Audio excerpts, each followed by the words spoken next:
Hey guys, this is Lil Ice 1907, and I'm here to talk about the ZuneHD and the iPod Touch. Now, I'm going to get right into it. The ZuneHD has a 16 GB model and a 32 GB model. The 16 GB model going for $219, and the 32 GB model going for $289. Whilst the iPod Touch has 8 GB, the 16 GB was completely eliminated. The 32 GB one and the 64 GB one.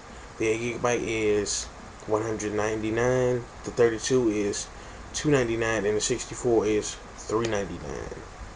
$400.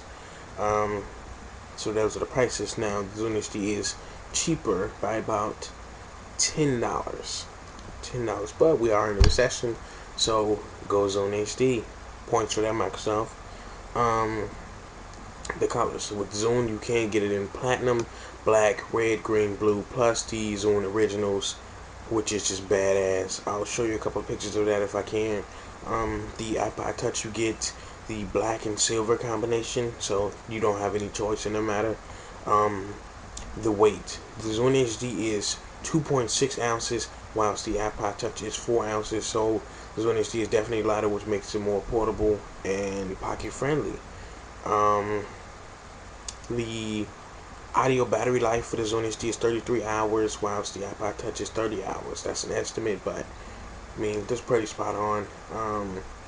3 more hours. I really don't listen to much music, so it doesn't really matter to me in terms of that. Video battery life for the ZuneHD, you have 8.5 hours, whilst the iPod Touch gets 6 hours. This is definitely thanks to the NVIDIA Tegra chip that's inside the ZuneHD. Thank you, NVIDIA, for that. The screen type, the ZuneHD has an OLED screen display, whilst the iPod Touch has LED or LCD. And the ZuneHD is obviously better. Deeper blacks, richer colors, they pop out at you. And it definitely helps with the name HD, because it outputs HD video quality through a dock, which is sold separately for about $90. The iPod Touch cannot output HD videos, and the ZuneHD also has HD radio.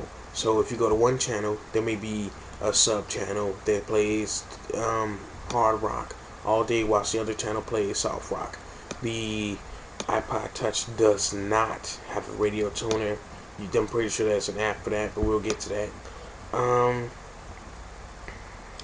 The screen resolution is 480 by 272 for the ZuneHD, and the iPod Touch is 480 by 320.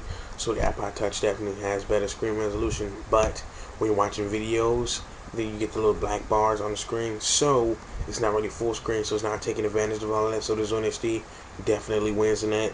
The screen size overall for the ZuneHD is 3.3 inches, while the iPod Touch is 3.5 inches. But again, the black bars and the on-screen menus and stuff, so that really takes up more space, so you really can't count that 0.2 inches that's in there. So I mean, the ZuneHD wins yet again with the screen. Go LED.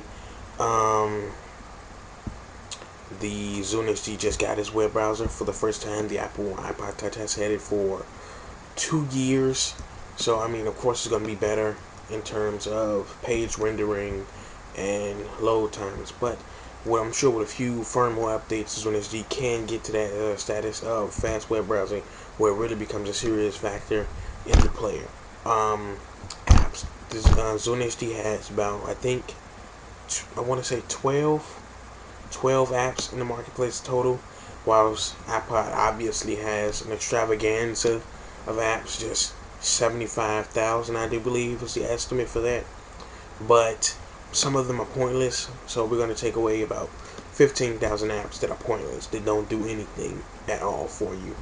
So yes, that's still about 60,000 apps. So obviously the iPod Touch will win in that, but the App Store, I want to say this, did not come out until a year after the iPod Touch first generation. So the ZuneHD has been out for 1 month. I really don't want to get on about that. It's been out for 1 month. We really need to get it a break on this.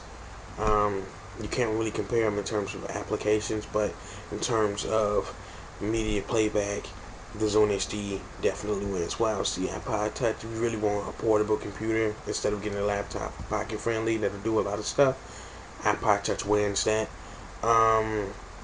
The ZuneHD is just, in my opinion, a better player. I mean, it's thinner, slimmer, lighter, and with the LED screen, it does not have, I want to really say this, it doesn't have a background and stuff, so it doesn't use more battery life, which is why it lasts longer.